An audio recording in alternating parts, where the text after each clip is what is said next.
with other matters right now at 309R Locust Street.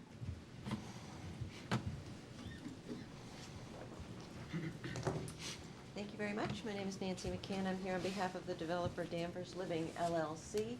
And you may recall that this was a definitive subdivision plan for 7 lots off of Locust Street and called Holly Hill. And we have a completion date set for June 30th of this year, and we are requesting an extension of the completion date for the subdivision until December 30th. We've made great progress with this subdivision. We have 7 lots, as I said. 5 of them have been sold. The 6th is under agreement, and so we have just 1 more left. And what we typically do for a definitive subdivision is get most, if not all, of the homes constructed, and then we do the final course of paving and complete everything. So the developer is confident that all of that will be completed by December 30th of this year. So we'll request an extension of the completion date, which involves an amendment to the tripartite agreement, which I did submit for your use, and I'd be happy to answer any questions. Before I open up to the board, what we're going to do is I'm going to allow staff to talk briefly. Is there anything to discuss from any of the engineers or staff in town? No, this one's pretty straightforward. Staff has no objections. I know they're really close to finishing up. I think it's just top coat, really. Yeah. So, no, we should be good to go. So we'll open up to the board. Peg, any questions? I do not. It seems Jim? standard. Nope. All set? Nathaniel? No. Okay. Then I'm looking for a motion to extend the tripartite agreement and the completion date. So moved. Second. All those in favor? Aye. Opposed? Thank you very much. Excellent. Next, we have 130 Center Street.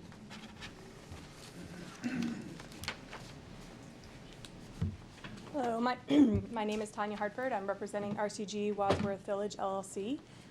We were approved for site plan review approval for an amendment to our site plan to construct 12 units in 3 buildings.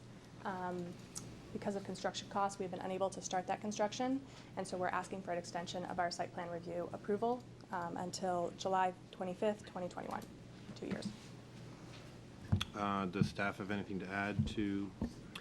The only thing to update you all is that there were conditions on the previous decision that the applicant has agreed to, once they do go forward and start construction, submit a new set of plans and any conditions listed in the previous decision, which is pretty standard. That's pretty much it. Okay. I'll start with John. No, I have no questions. Nathaniel? No questions, thanks. Jim? I mean, I'm just confused. Do you feel that construction costs are going to be cheaper in the future? Is that why? We're just hoping we can make it work, find a partner, figure out some financing to maybe make it more accretive for us. So. Okay. So you need two more years? Mm-hmm. I know we're not going to get it done for this construction season, or just to start until the next construction season and getting things going. So rather than coming back to you next July, I figured we would ask for 2 years. I'm hopeful that we'll start before that. Peg? Almost. Okay, No I'm sorry. questions. I'm all set. Confident that you're confident that it's going to move forward within the 2 years? I think Extension? if we're going to move forward with it, it would be within 2 years, yes. Okay, all right. I have nothing else. So I'm looking for a motion to extend the construction date for 130 Center Street. So moved. Second. All those in favor? Aye. Thank you. Good luck. Next, moving on to public hearings. I believe this is a continued public hearing. We actually have to open this public hearing for a special permit, which they've also applied for in the interim Okay, so it's a continuation of the major modification, but, okay. with the special permit. And we're taking it at the same time. Yeah, I'd open the hearing for the special permit and then we can. Procedural question? Yeah, I just want to report that I did view the tape. I wasn't at the last meeting, but I did watch the tapes of the meeting. And I would also disclose that my mother does live at Old Town Village, but I feel that I would not have a conflict of interest or any, I can make a informed, unbiased opinion this evening. Thank you, Jim. All right? All right, so this is going to be a continued public hearing and an opening of a new public hearing because this is a special permit, so we're going to open the special permit. Notice hereby given that the Danvers Planning Board will hold a public hearing in the Toomey Room, Danvers Town Hall, 1 Sylvan Street on Tuesday, June 25th, 2019, at 7 p.m. relative to a request for a special permit to an approved site plan submitted by Group 1 Automotive, Inc. for property at 99 Andover Street, also shown on Assessor's Map 56, Lot 13, pursuant to Section 30 of the zoning bylaw. Said property is located in Route 114A zone. The applicant proposes to demolish an existing Subaru dealership building and redevelop the site with a building consistent of 22,162 square feet, of which 10,000 square feet will be for retail showroom area. Copies of the application and plans are on file and available for public review in the Land Use and Community Service Department, Danvers Town Hall. Ms. McCann. Thank you very much. My name is Nancy McCann. I'm here on behalf of the applicant, Group 1 Automotive.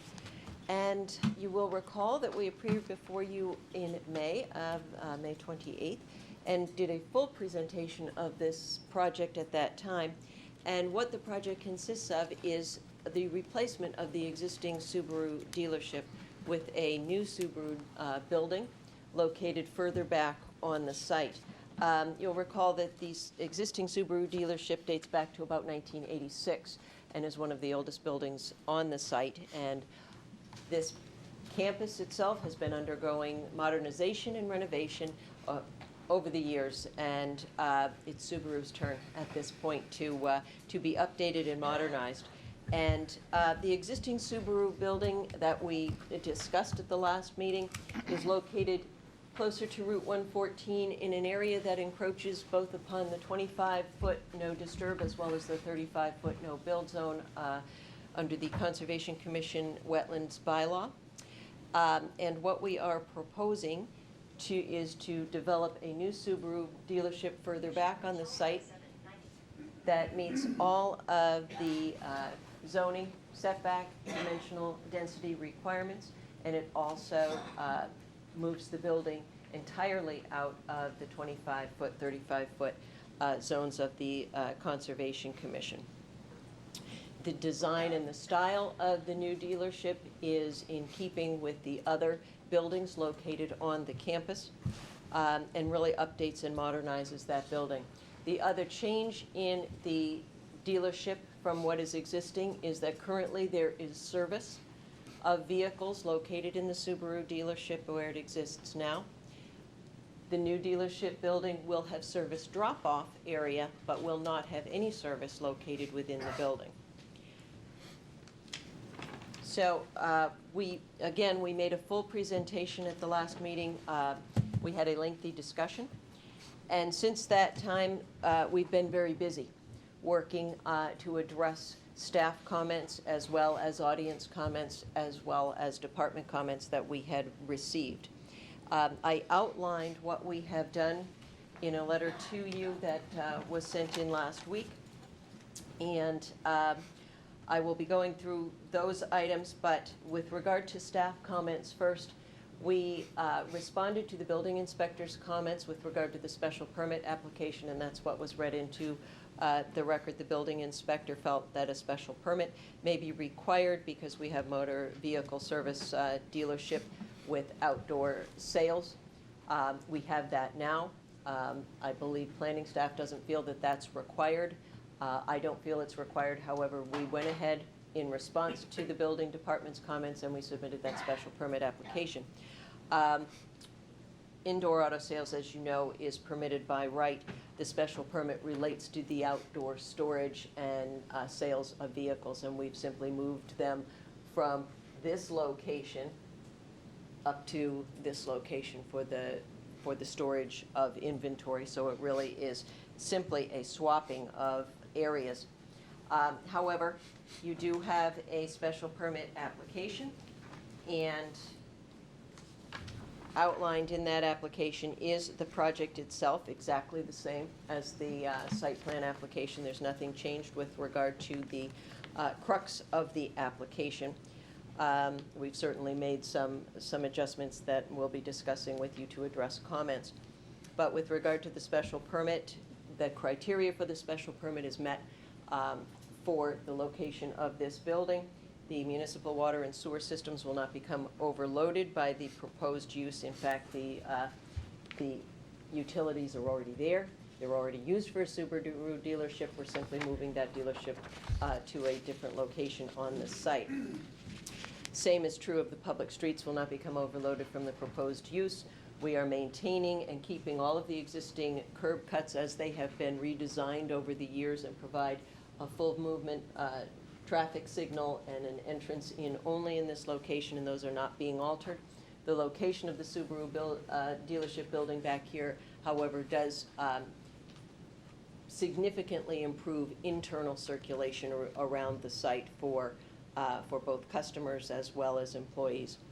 The site has been an automotive dealership for over 30 years, and this new building is in keeping with the design of the site and the uses on this site, as well as the other automotive dealerships that line this particular corridor. The site has been designed to provide safe and adequate parking, as well as improve traffic and pedestrian circulation, as I've indicated, and is in keeping with the harmony and general purposes of the zoning bylaw by continuing to provide a strong economic business with significant employment opportunities in Danvers while serving the automotive dealership needs of the community, and it is designed in keeping with and meeting all dimensional and density requirements of the zoning bylaw. So again, we've submitted the special permit application in response to the building inspector's comments to address that particular staff comment. With regard to the other staff comments that we received from the engineering department, we received engineering department comments on May 20th. We responded to those comments. We received a second round of comments dated June 21st, and that round of comments, as you will see, has for each and every item raised by the engineering department in their first set. Those comments have been listed as acceptable with regard to the responses that our engineer has submitted. So you do have an engineering department comment letter indicating that they are recommending approval of the site plan. There were a couple of minor items that the engineering department suggested be submitted prior to endorsement of the plan, and those have been done and submitted already. So, with regard to department comments, I think we have addressed all of those that were outstanding. Then we went on and we had made a list at the end of our last meeting with you of the outstanding issues that we had heard both from the board as well as from the audience that evening. And I'd like to go through with you what we have done to address those concerns, and I think we've done a good job at doing that. The first item is identifying a contact person for matters of concern, so that not only the town, but the abutters will have a person who will be the contact person should any issues come up relative to operations or anything else that's going on the site. And we have, Group 1 has hired Jeff Kleiner as the IRA Group Coordinator. He has been listed in this letter with his address and his phone number, and Jeff is here. So he will be available to and be responsive for any questions or comments or concerns that come up. The day immediately following our last hearing, Willie Moy, who was a manager and was here at the last meeting, the very next morning held a management meeting on site at Group 1 to discuss specifically the noise issues that were raised. And at that meeting, the managers and the employees were directed that there is a new policy. It was circulated by the HR department that there shall be no use of the panic button to find vehicles on within the dealership campus. That is not something that is unique, by the way, to Group 1. After the last meeting, I went home and talked to my husband, and I said, you know, there was a concern about using the panic button, which I had never heard of that being done. And my husband is a customer of another dealership, along Route 114, and he said, oh yeah, every time I go to pick up my car for service, they use the panic button to find the car. So apparently that is done, and auto dealerships, it is not going to be done at Group 1. That is a new policy change that was put into place immediately. Loud radios are forbidden, and the employees and the management are instructed as part of the policy and the community within the campus to be mindful of noise as they are going about their regular employment business. Vehicle shippers, car carriers, have been advised not to idle within the parking lot, and all vehicles will be unloaded in the car carrier unloading area that has been previously approved by this board, located in this area here. There is space for it. It's demarcated as that's the area for unloading, and car carriers have been advised that that is what the only area where unloading of vehicles should be taking place on site.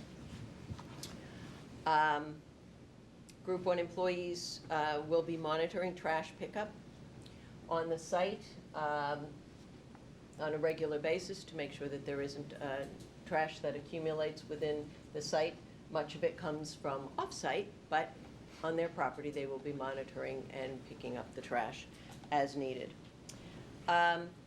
We conducted a review of the lighting fixtures, existing and proposed, what lights are on, what lights are off, and Neil, in a few moments, will be showing that plan to you and describing that because you had asked for details on that. You did also recognize during our last hearing that the photometric plan that we submitted with the site plan application does conform to the bylaw requirements and does indicate that the foot candles at the property edge as required are 0. And so we do not have an issue with regard to meeting the requirement for the photometric plan for this site. But it's important to address the concern that you had and that others had with regard to lighting, so Neil will be addressing that. We also conducted a study of the buffer area. Is there anything that we can do to provide additional buffering that would be beneficial to the residential abutters? And we had indicated at the last meeting that due to Conservation Commission issues and stormwater management issues that we did not think that that was possible. However, again, Neil went out and did a survey of the property, and he will have a plan for some improved landscaping enhancements in that area that he'll present to you. And finally, with regard to the site layout itself, much of what we heard at the last meeting concerned noise, primarily noise and lighting. And we think that, as we discussed at the last meeting, that the location of this building where it is proposed is going to itself provide a buffer. It's going to provide the buffer from noise because we're moving the inventory vehicles further down here, and we're going to have a building here that is going to provide a buffer. And finally, service bays. There aren't any in this building. There are, in fact, service bays in the existing building, and the doors for the service bays face the residential abutters. Those service bays will not be in existence here. All service is happening over at 105. So I think with that, we've done a lot to address the comments that we heard. We do have a project that meets the zoning requirements for approval, but we also want to address some of the concerns that we heard. So I think I'll turn it over to Neil to talk about the lighting and the landscaping and anything else that he would like to add that I didn't. Sure.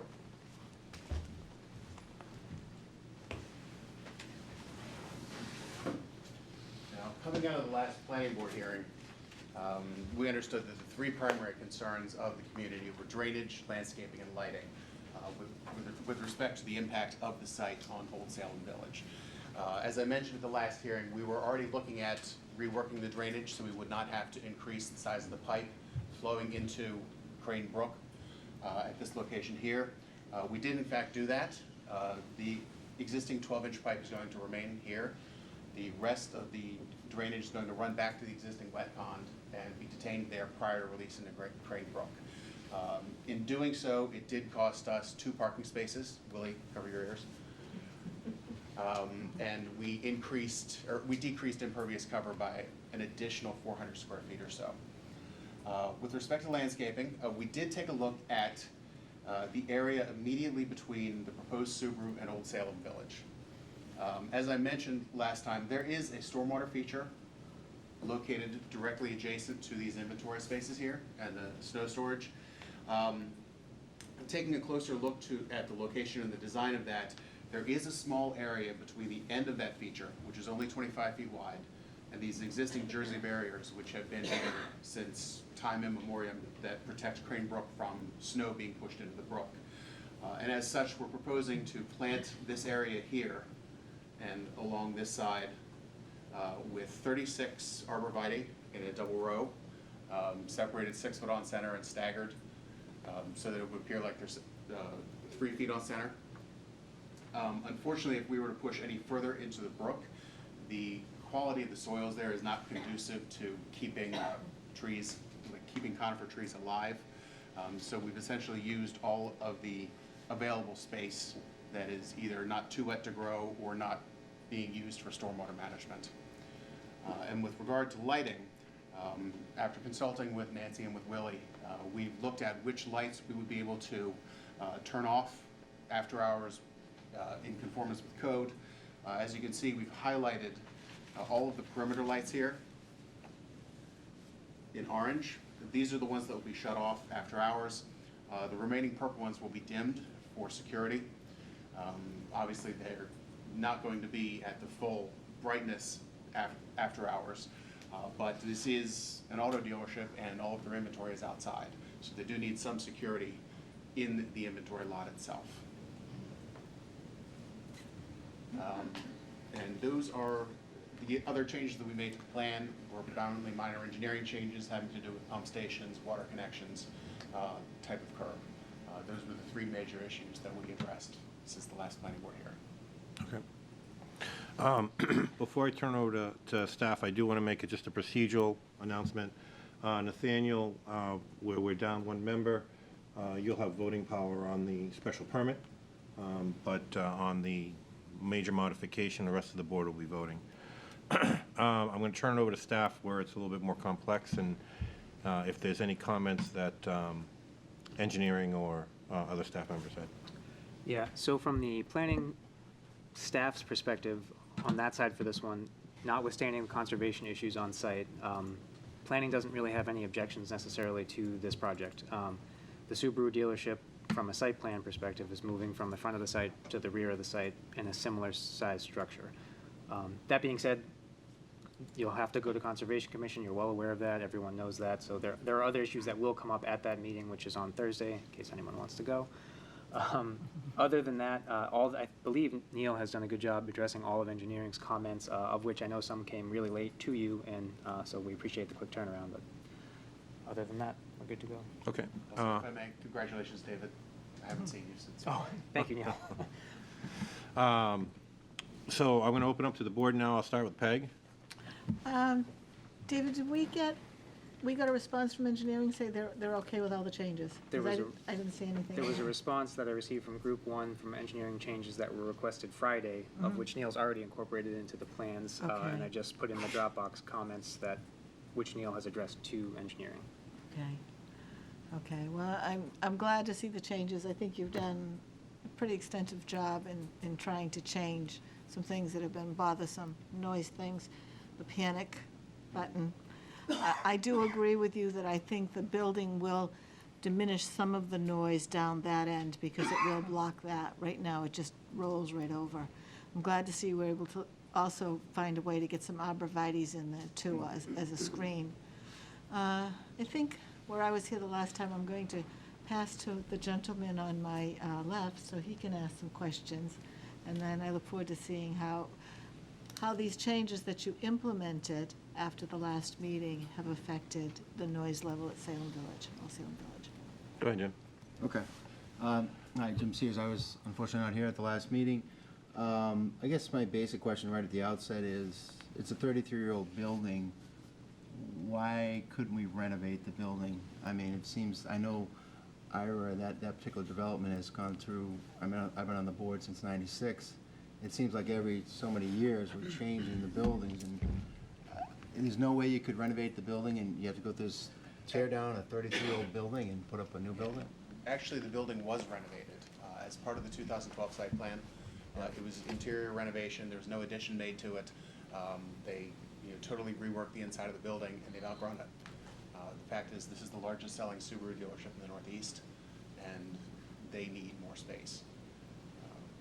Also, it gives them the opportunity to get rid of these service bays that are pointed directly back.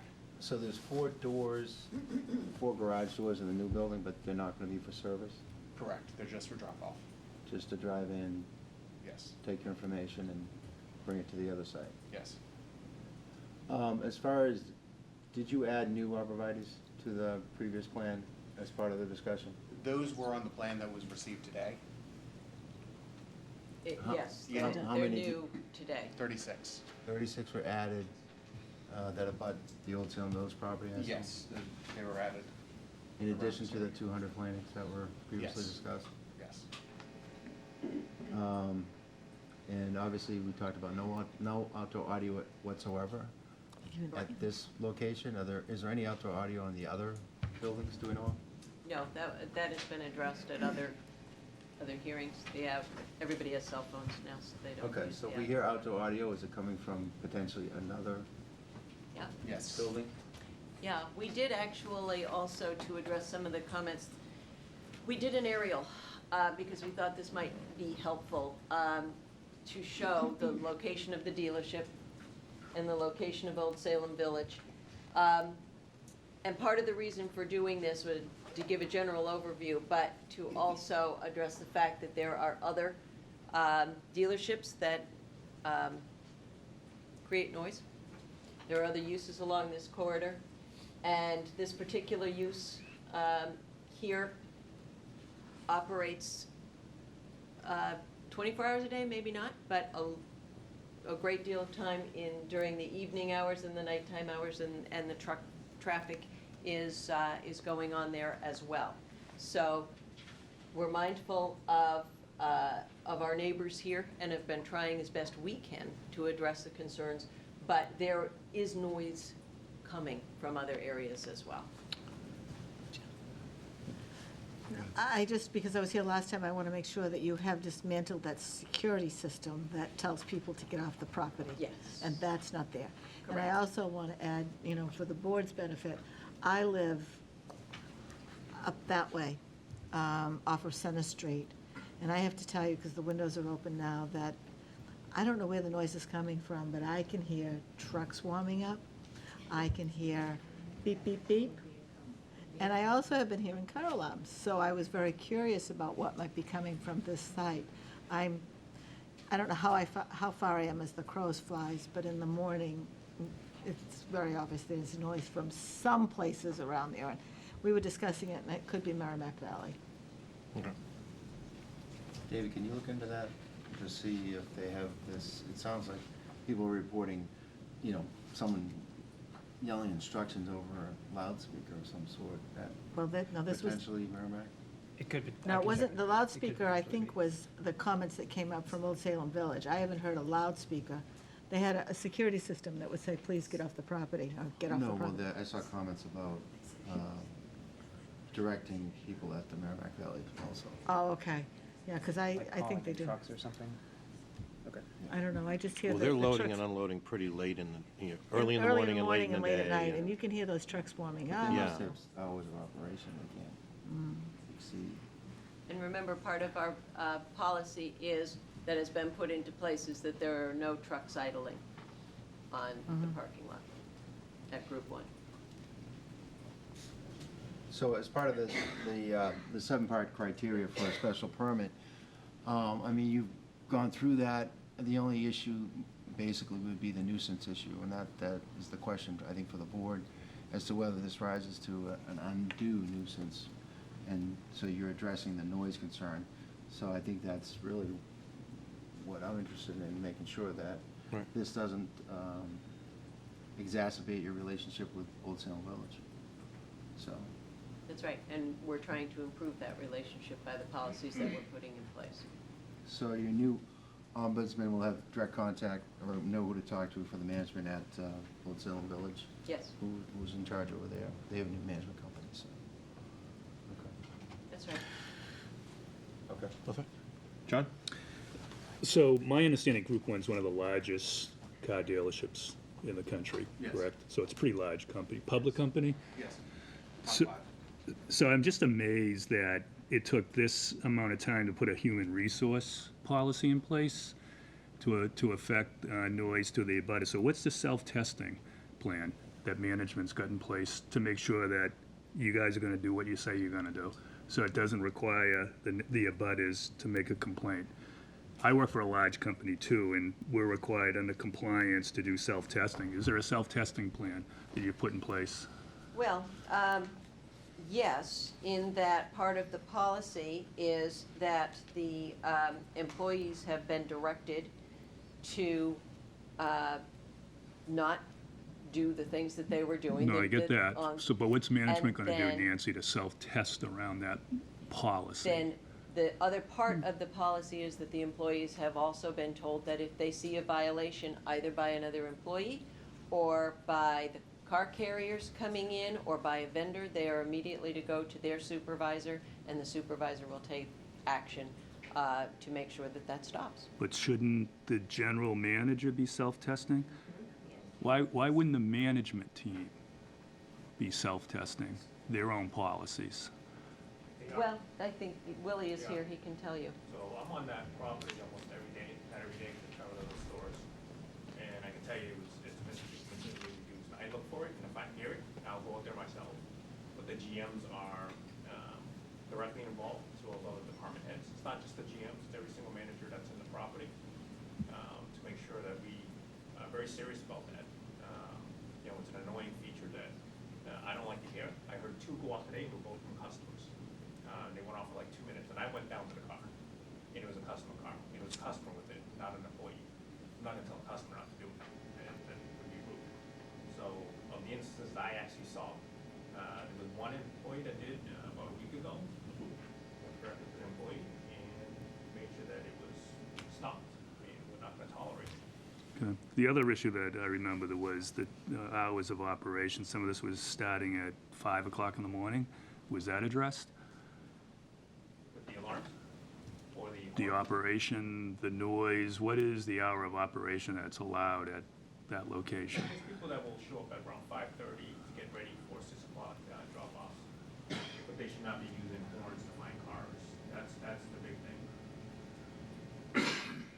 I think it's just really important that, I'm glad the policies are in place, but policies are only as good as if they're gonna be managed, right? I agree. That's my comment. And again, that's why we have Willie here, and that's why we have Jeff here, so that you can hear from them, and the public can know that they have people to reach out to if there is a problem. But are they self-monitoring? Yes, they are. Okay. Nathaniel? I listened to, Nancy, what you were saying about the different implementations that have been taken by the auto dealership since we first had the meeting with the public. And the only thing that came to mind, of course, was the old adage, the best laid plans of mice and men. And, you know, and I think it's great that they're doing that, but everybody that spoke on the last hearing, they were very passionate, and I can't blame them because they live there and they have to be there all hours of the day, depending on their schedules. And as a nuisance goes, what the dealership is proposing is to take the nucleus of activity, which is closer to 114, and move it closer to their homes. And I just can't get over that that could create less of a nuisance than it already is. You're gonna have car doors closing, you're going to have commercial vehicles backup beeper signals, which tortures me when I hear landscapers turn them on in my neighborhood. My neighborhood's quiet, wakes me up in the morning, especially I sleep with my windows open. Engines running, and I'm not even talking about the alarms going off. All that activity is going to now be brought closer to their homes as opposed to where it is now. And as Jim raised the question, and I think it was a good question, why can't the dealership arrange to modify itself where it is? And I don't even need an answer to the question, because I'd really like to just hear, I'd like a long period of time to go by with the implementations that you addressed already, and then hear again from the public, to have them come out, and there's like 120-something signatures, I counted them real quick, on this petition that was posted by David to our Dropbox. I'd like to see the great majority of those people say, yeah, you know, they've done a great job implementing their plans to reduce the nuisance that they've all essentially testified to, or have provided testimony in the form of signatures on petitions, before I'd be inclined to just accept the word of the dealership and saying, yeah, we've got it under control 24/7. Well, part of the implementation is creating the building that's going to provide the buffer. Part of the implementation is planting 36 arborvitae here, which I believe everyone, maybe one or two exceptions, but I think every one of the people who spoke at the last meeting wanted plantings in here, and that's part of this plan.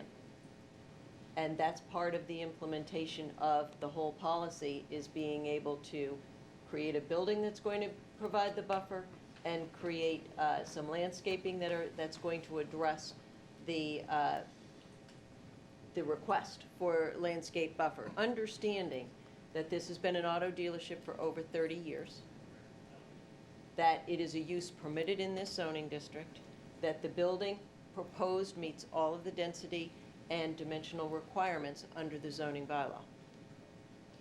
And it's an operation that's been in existence, as I said, for over 30 years. We're simply relocating the structure. But where the noise is coming from, that we heard about, is not from inside the building. Where the noise is coming from is within the inventory storage areas, and that's what we're moving further away. Well, I like the idea of the arborvitae's, but I don't like the idea of moving, unless the people that live in Salem Village like the idea of that building and all its activity, as I mentioned, coming closer to their homes. You know, I have a problem with it, having heard from most of them, or at least those who spoke on the last date, and reading what they provided to the town. But the location of the building on the site is a permitted location. The special permit has to do with where the outdoor storage is. But nuisance is a concern. And if it's been a nuisance for years, what is there to say that, I don't see how bringing the building closer to their homes is going to reduce a nuisance in any way. If I may, the building itself will only be operational during the day. We'd be moving what has become a nighttime nuisance away, while the only activity will occur at the building during the day. That's not what those people told us, that it was just a nighttime nuisance on the last hearing. Well, this is a permitted use in this zoning district. If it's not a nuisance, it's permitted. No, it is a permitted use here. Auto dealerships are permitted. They're up and down this corridor. You've got other uses in this general area and within the zoning district that create noise as well. And we're simply trying to continue to operate this dealership and modernize it, and really, as part of this process, address some of the concerns that are there under the existing conditions. Well, I've said what I need to say. Thank you. So the only activity that's gonna take place in that building is during the day, and it's car sales. People will be coming in to look at cars Yes. in that area. Do you anticipate a decrease, have you seen a decrease, maybe you people can answer, in people coming into a dealership to look at cars? I know that I'm of that age, when we went out to buy cars, we would go out on a Sunday afternoon and we'd go to 2 to 3 dealerships and we'd test drive and all that, and people my age group used to do that. But we've had other dealerships come before us that have explained that a lot of people know what they want before they go to a dealership now. They actually know the color, the type of car, everything, and then they find the car and just go to that dealership. So has Ira noticed a decrease in traffic coming in and going out to look at car sales? I'll have Willie address that, but just as a general statement, because we've had this discussion before in other dealerships that have come before you. And there have been studies on what the internet has done for sales of vehicles. And the numbers from certain studies that have been done were previously, before the internet, you made 5 trips to the dealership before you actually purchased the car. It used to be kind of an afternoon thing. Sunday You'd go, afternoon. Sunday afternoon, you'd go with the family, you'd walk around the dealerships, you walk.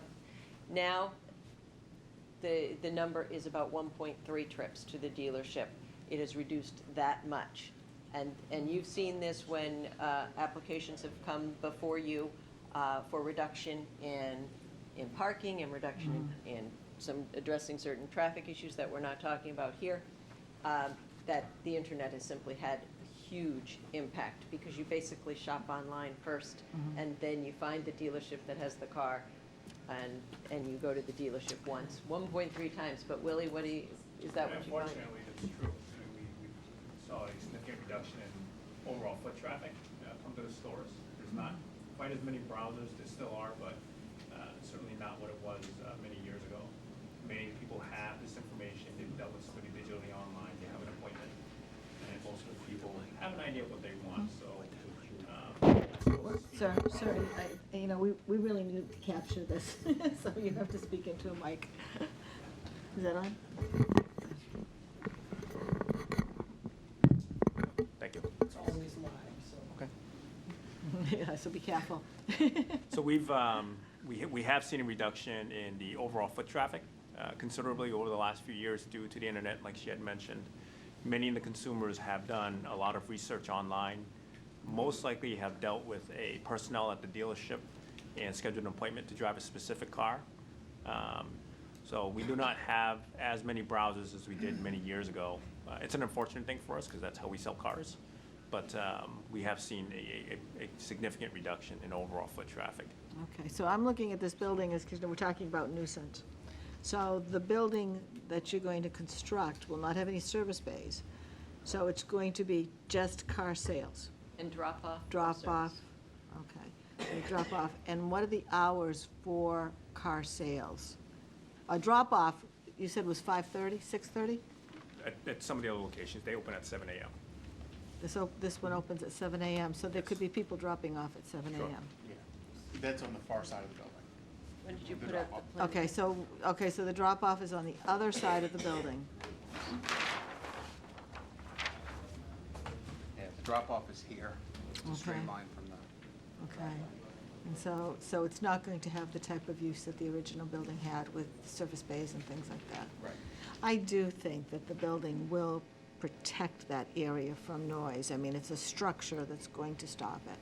So I think that the noise that goes on, where are the cars going to be relocated? The storage cars in the center? Right up where the current dealership is? Oh, where the current dealership is? Yeah. Okay. Okay, I had one other question, and you know what? It just went out of my head. So I'll reserve the right to ask it again, I guess. Let's have a couple questions, Bill. Go ahead. How big are the arborvitae's on planting? 6 to 8 feet. Okay. And how long do you expect the process to tear down the existing building and build a new building? Well, we would build the new one first. Okay. That typically runs about 9 months. 9 months. Yeah, and then demo would run about 6. Okay. And the cars are gonna be repaired at which building? 105. And you're gonna have how many bays again for the Subaru dealership? How many service bays? Yes. None in the Subaru building. None here. No, I know. I mean, how many are reserved? Over there, yeah. I don't know the answer to that. I think you No. mentioned it last time. There's 15 in there. Subaru, but we have 3 dealerships that operate service in there. I'm just wondering, would it be, how difficult would it be to just have people bring their cars directly there and have a drop-off there? As far as, that's where they're going. So if I'm getting my car fixed, instead of going there and then you having to drive it over there, I just drop it there, someone takes the information there. We don't have the facility, it's all built out. We just put a whole new Lexus service facility in there, so everything's pretty much taken. But what do you need other than a Space phone or wise. a laptop to take someone's information? But you need additional service desks, basically. Yeah. This building was just expanded recently to add additional service desks and additional drop-off lane. If we were to move the Subaru drop-off over here, we'd be adding another 3 lanes to the side of this. This is the way all of the dealerships, I believe, on the Ira campus function. No, They I'm all just asking a drop off. question, because I know Right. they want the consumer to come in and look at the new models and sit there and wait for their car or what have you, but I'm just wondering if there was a way to remove that traffic and. There really so is on. no waiting area in that building is all bays. And a lot of them in that building.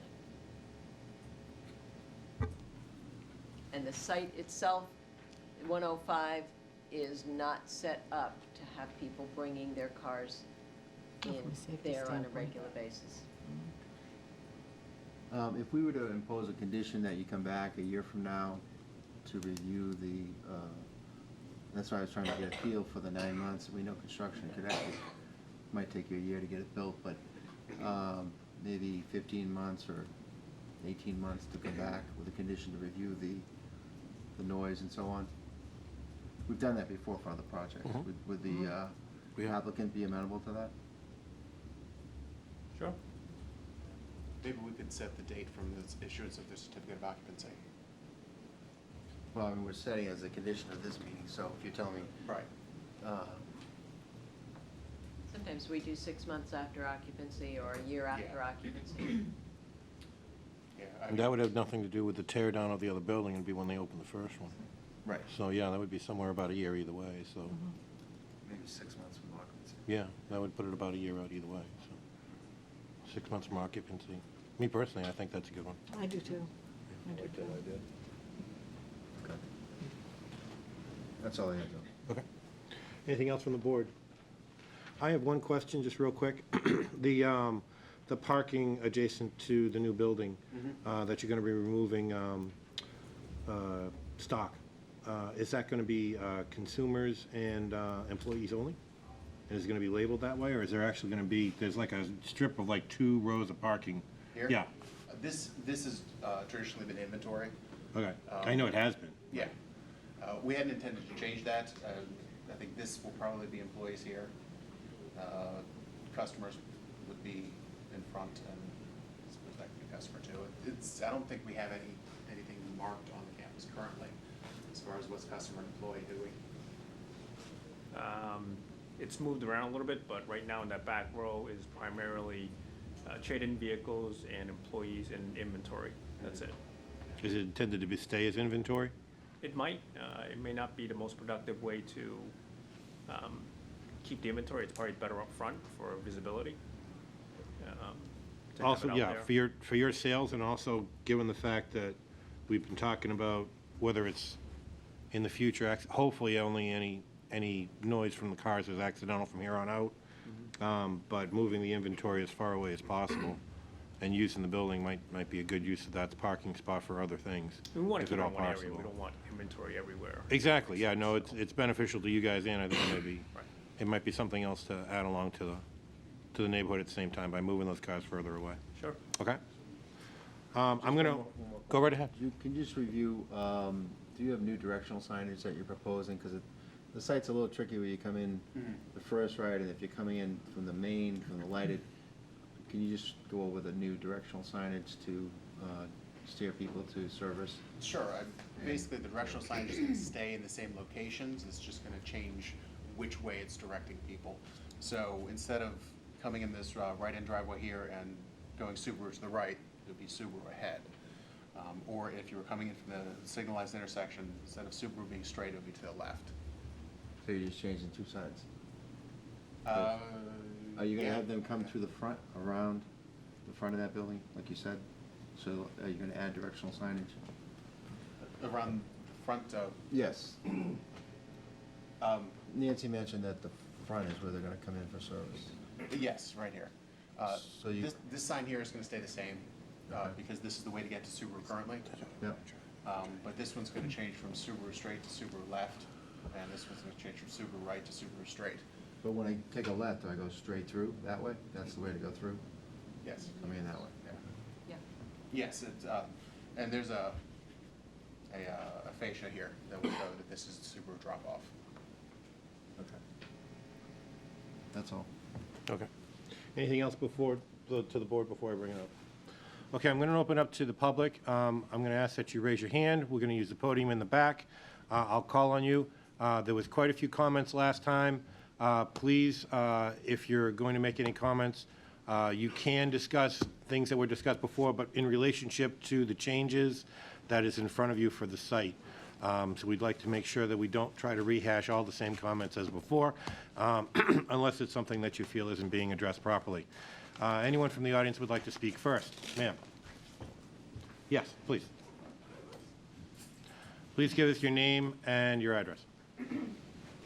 Excuse me, my name is Nancy Rubin. I live at 142 Village Post Road. I'm just a little confused on the new building that's going back. So it's going to be a drop-off, and then the cars are going to the new building they built. But are the cars going in a garage? Are there going to be garage doors that are going to be opening and closing at 7 o'clock in the morning? Or is this just they're getting out of their car and leaving their car there? So I'm a little confused on that part, number one. And I know they're going to have all the stuff down at the service building that they just built, which is directly behind me. And even though people haven't moved in there yet, it's noisy as anything with all the cars around, and they're close. So I can't see is a big building is going to be that much of the buffer that they're claiming it is, because people are going to be walking around it, cars are going to be dropping. But I'm concerned whether there's garage doors that are going to be opening and closing, and people picking up their cars. Do they bring the cars back there at 9 o'clock at night for people to pick up? I mean, the car dealership is open, I'm assuming, until 9. That's what I thought. So we're hearing all this noise until 9, and then when people leave, it's 10. So it isn't a daytime thing all the time. It's all the time until 9 or 10 o'clock at night. But I just wanted a little bit of a clarification on whether there's doors there or not that we're going to be hearing. You did mention 4 bay doors in the back. I'm under the assumption that they're not used for service. Service is going to be dropped off in the front and then taken over to the service building. So the 4 bay doors in the back, do you have any discuss? I'm not sure out of the group who wants to discuss that. Are you referring to, Yes, is that for the new cars to go in and out, or is it used for some other reason? 2 of these are for new vehicle delivery. Right, So cars will only be going in and out when somebody's purchasing a car and leaving. okay, The other one is to get cars into the showroom. okay. So That will be used very rarely. where are the cars that are being dropped off for service being dropped off? They're on the opposite side of the building. I just can't see it from here. This is Old Salem Village here, Right, and this is the Subaru building, right. and the drop-off is on the opposite side of the building. So it's to the front part of the building. It's to the west. It's just to the west of the building. Yes. So we're still hearing the cars, the people, and everything dropping off because it's next to the building. It's not in front of the building. But the building is between you and the drop-off. Okay. Okay. Sir?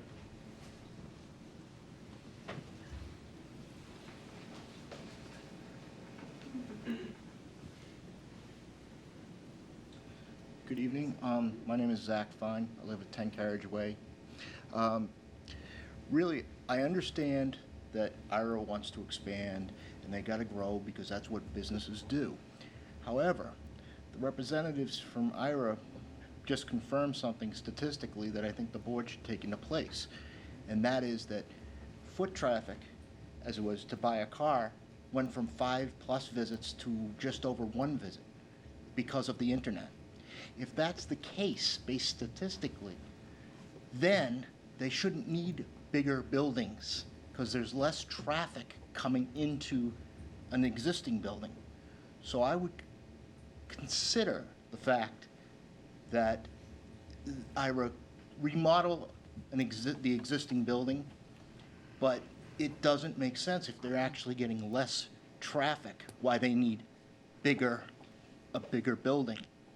So that's from the standpoint, that's their own statistics.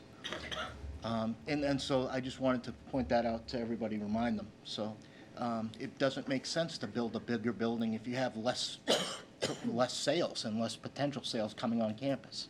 Thank you. Well, sir, did you? Yeah, I know you. Go ahead. Anybody else first? No one raised their hand. This gentleman was up first. You can be next, sir. Go ahead, sir. You'll be next.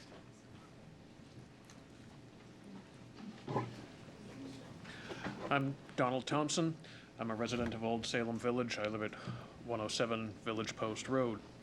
And I strongly oppose, as you know, the proposed expansion and would request that the board decline the applicant's request.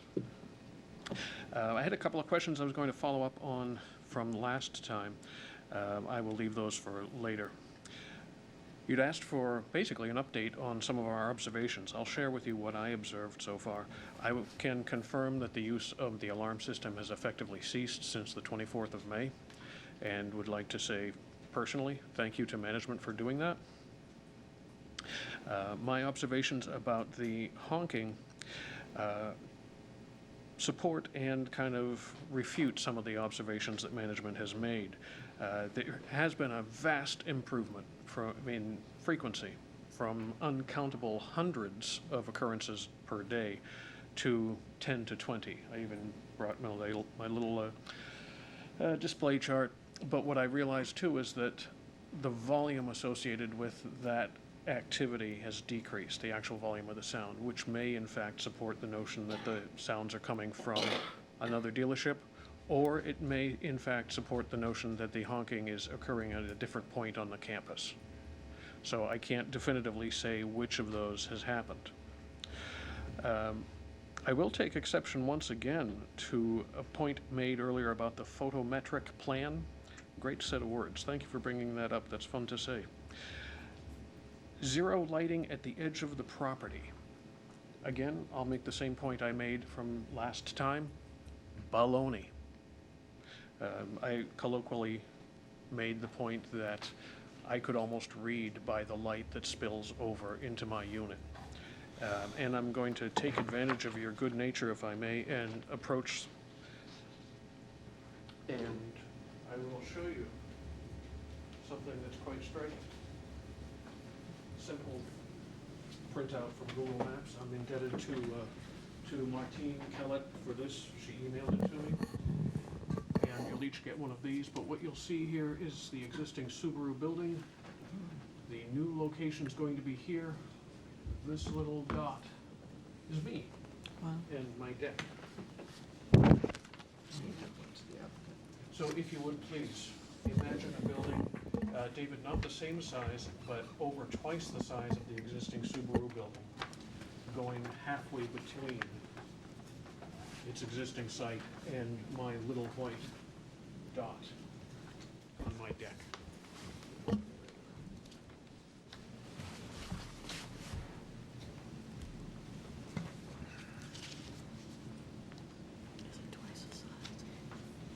And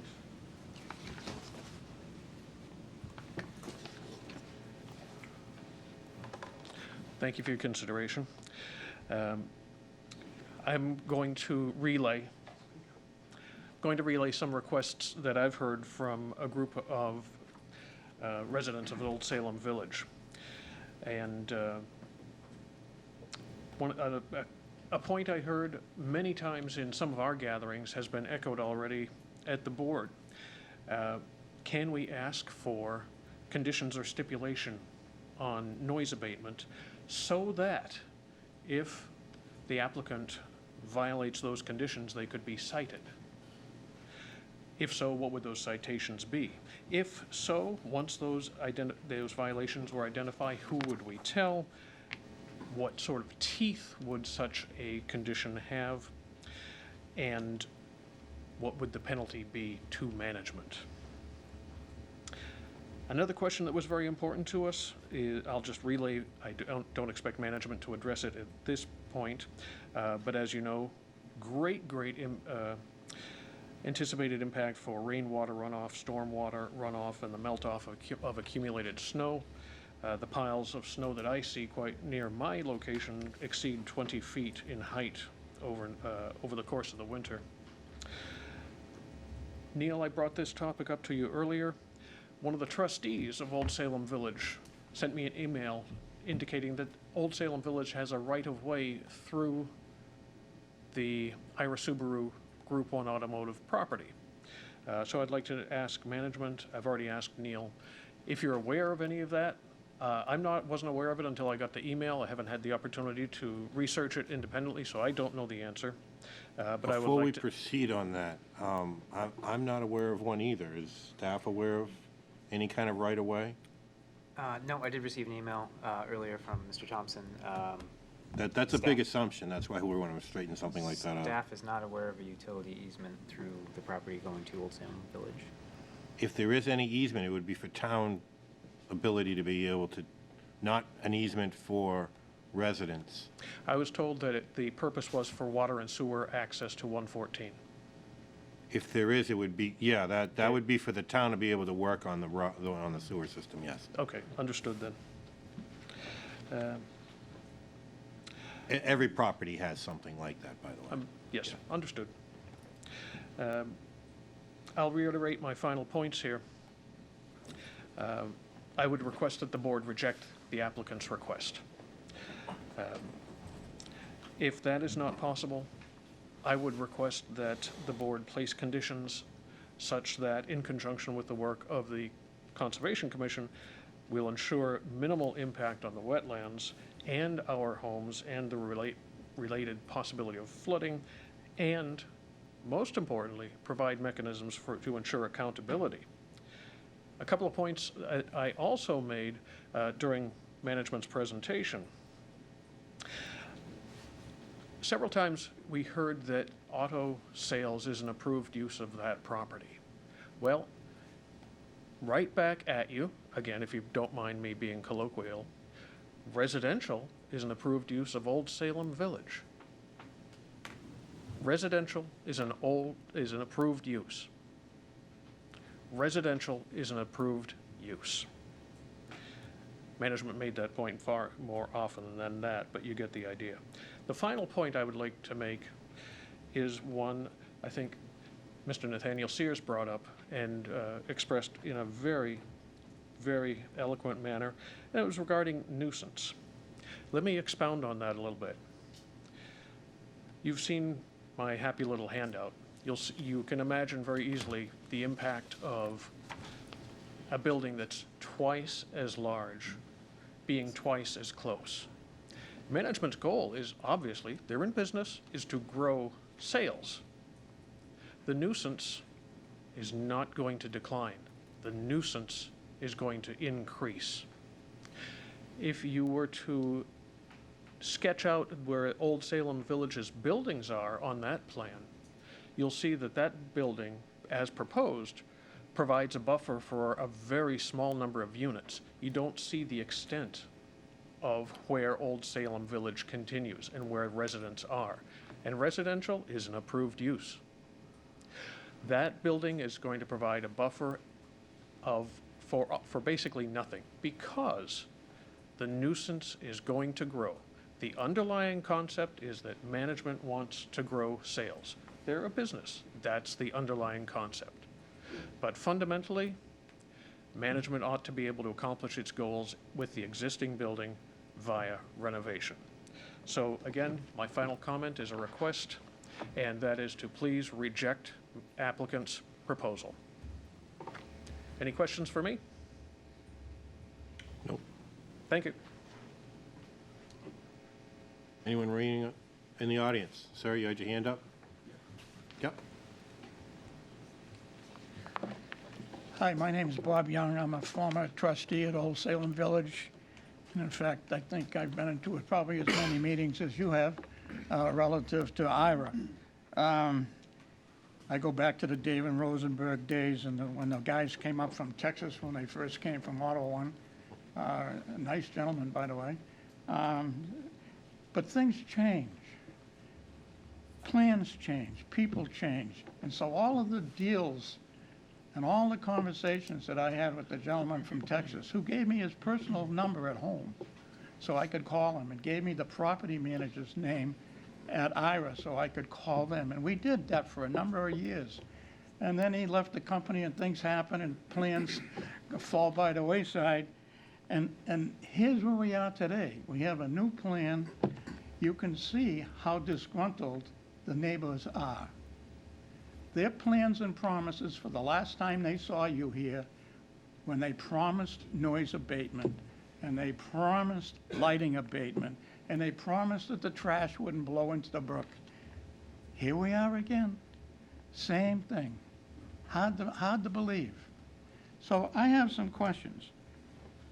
How big is the present building in square feet? What is it? It's a little over 12,000 square feet. Pardon me? A little over 12,000 square feet. 12,000.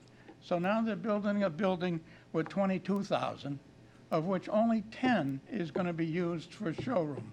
So my question is, what are the other 12,000 square feet going to be used for? And why do you need it? And why can't you stay put? I hear no answers. What is the purpose for moving that building and enlarging it 2x? We don't actually talk about the interior of the building, but I believe it's going to be office space, and it's going to be a showroom, and it'll be served. Drop off. Well, the showroom's 10,000 square feet. Right. So And- Customer lounge. Is it the second floor? Is Second it- floor. Is there a second floor? So it might be higher, but it's all one floor warehouse style? Just taller ceilings. Yeah. So I have yet to hear a good explanation about how they're going to use the other 12,000 square feet and why they need it. And if they don't really need it, why can't they stay put? The only reason that I've heard to move that building is for traffic of the trucks. That's the only reason I've Well, heard. the truck traffic, I believe, is the same. I'm going to have Ms. McCann answer that. Yes, so the location of the new building is going to help internal circulation, as Neil described at the last meeting. Relocating the building is getting it out of the 25-foot no disturb, 35-foot no build zone from the Conservation Commission, which is important. And we're putting it in an area that meets all of the requirements under the zoning bylaw. And it also meets the setback requirements under the wetlands bylaw for the town. The interior, as we've described, 10,000 square foot showroom, office space, customer amenity, and service drop-off on the interior. The zoning bylaw doesn't require that we keep a building in a location on the site that is currently encroaching upon wetland setback requirements. This is a business. It has been evolving for well over 30 years, and the layout improves circulation over the years, and each time we try to make things a little bit better. We try to address things as we go forward, as we've been trying to do here, including the installation of the 36 arborvitae, which was a big request at the last meeting, and we have met that request in putting in some arborvitae over here to create a year-round type of buffer. But this is a business. The owner has a right to relocate things within the property as long as it meets setback requirements, and to make their business better, to meet their customers' needs. And that's what they're doing here, and that's what they've done here, and that's what they've done here. And they're a good employer in this town, they've been here a long time, and they're simply trying to meet their customers' requirements as they are permitted to do under the zoning bylaw. And we discussed this at the last meeting, it is hard, and we understand when we have a use that's permitted here in Route 114 Corridor Zone A that abuts a zoning district that permits residential. And an auto dealership isn't permitted over here, and residential isn't permitted over here. But this use is permitted here, residential is permitted here, and we're trying to meet and address the concerns that arise as we go forward. There have certainly been a lot of complaints with regard to existing conditions. We have made a great attempt since the last meeting, and I think that has been recognized. And we continue to go forward with a plan that we think will improve over existing conditions. We certainly didn't hear everything is great the way it has been. And this, we think, will make it better with our improvements to landscaping, our improvement to the lighting layout, and our improvement to the general layout here. But as a business, Group 1 has decided that this meets their needs. It meets the needs of the customers. It provides customer amenities that you didn't used to find in a dealership 20 years ago, 10 years ago. An area where you can get a cup of coffee while you're waiting for your salesman, while you're waiting for your car, and that is expected now. And there are different things that are expected for the customer experience that you didn't have before. You didn't have it 30 years ago, you didn't have it 35 years ago. But you have that now. And Group 1 has the right to evolve and to meet the needs of its customers while still meeting the zoning requirements. And that's what this plan does. So it doesn't change, the new building has nothing to do with the truck traffic is still in the same spot as it is now, which is not near the present dealership nor near the new dealership. It's over on the other side. I mean, we certainly agree that, he has a business to run and he has to make a profit. That's understandable. But there's also a philosophy where you ought to be a good neighbor, and it doesn't cost a whole lot of money to be a good neighbor. And historically, they have never been good neighbors. And oh, by the way, we've been there since 1982, longer than they've been there. One other thing I'd like to talk about a little bit is the floodplain. At some point in the past, in fact, in 2016, they finally redid the flood map zoning, and Old Salem Village was removed from the floodplain officially. Before that, people were paying flood insurance to live in certain buildings in Old Salem Village. Okay? We've squared that away by hiring a surveying company to survey the entire property, and we've now been declared in 2016 not being in the floodplain. I want to know what these people are doing to prevent any change to the floodplain. Where is that 30-inch pipe? Where is all the impervious soil being, is it from one end to the back end of the building? What's going They're on? not putting in a 30-inch pipe. So that was the talk last month. Correct. It has changed back. Back to the correct, it's staying at a 310s? 12-inch pipe. The existing pipe will stay. The existing pipe's not going to change, okay? So there's 310s now. And I believe what they're doing is they're reducing impervious. Yes. No, it's about a wash. so to speak. No, they're reducing it.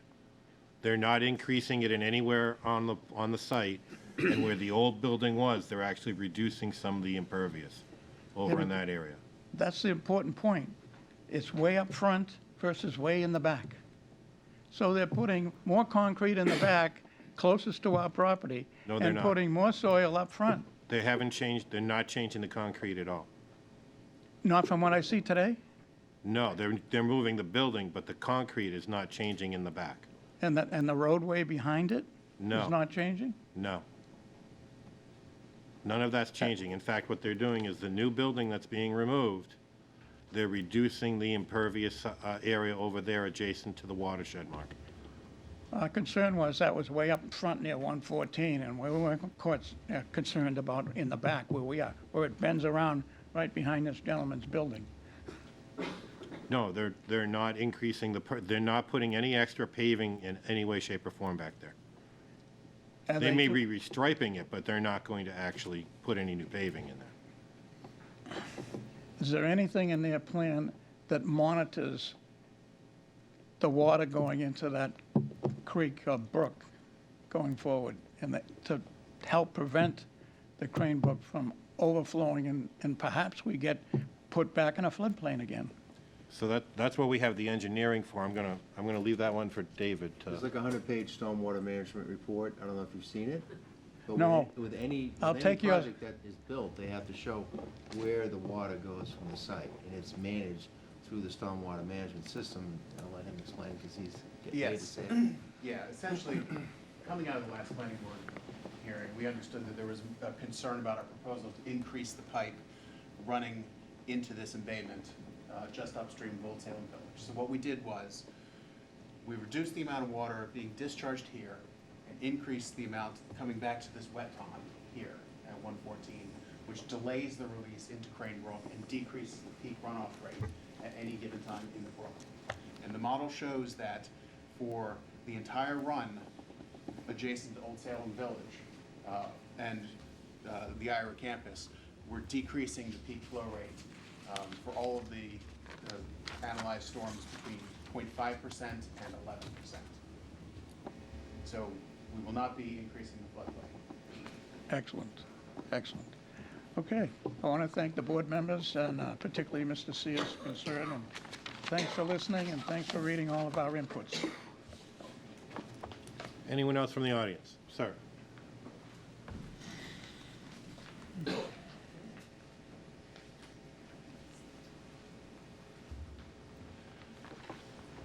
My name is Bob Walsh, and I live at 141 Village Post Road. And I want to thank Ira for hiring Mr. Kleiner as a contact person. I just want to know how they're going to let us all know how to reach the contact person. Well, I was going to discuss that in a few minutes, but I believe David's going to get a hold of that information so you can get it through the planning department. And I'm sure that Ms. McCann or Jeff Kleiner, Jeff, right, will be happy to, I'm assuming he has business cards, or he can give you his contact information before he leaves today. All right, thank you. I'm assuming that's why he's here today, is for that very purpose. Also, I'd like to reiterate what Donald said about if this is passed. And I assume that you're putting stipulations on this plan to protect the neighbors. And when you do so, I'd like to make the penalties strong enough that it would deter any further noise or whatever, and make these very strict penalties with some teeth in them, so that if they break these certainly stipulations, it's going to hurt them. And that's all I have to say right now. Thank you. Just on that, Bill, just so, Go ahead. I know Mr. Thompson brought it up also, the zoning enforcement officer in the town is the building inspector. So if there are violations of noise or trash or the like, that is the person that you would contact. The zoning enforcement officer is the building inspector. So he is the person that, through the trustees or management, I don't think he wants to be called by all the residents. I think you would have a, ombudsman through the development that would contact, the applicant, but also contact, the building inspector. He is the one who, the fines are all laid out, through the town. We don't set fines. We don't, make more fines more egregious than others. It's all set up by statute, it's all set up by local rules, and that's what Rich Maloney, the town building inspector, would follow. So if there are problems, and I know you noted, problems over the years, he's the one that you would be calling to say, come down here, look at all this trash. Look at this 20-foot mound of snow. It shouldn't be that high. So they have to truck that snow off. Get rid of this trash. He's the one you have to call and complain to. And then he can assess fines and he can make sure that the rules are followed. So that's the person that you want to contact. We don't set fines. We can't make, egregious penalties from one applicant versus another. It's already laid out by statute and by local law, so.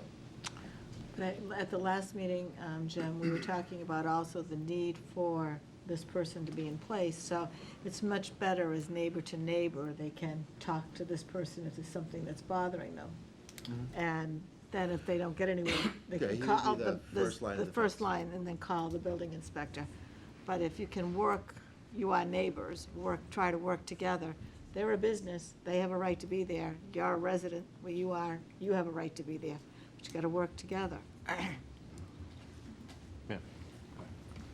I'm Holly Burke. I'm at 76 Village Post Road, and I just had a question more for Ira, whether any work is being done currently on the process after 10 o'clock at night.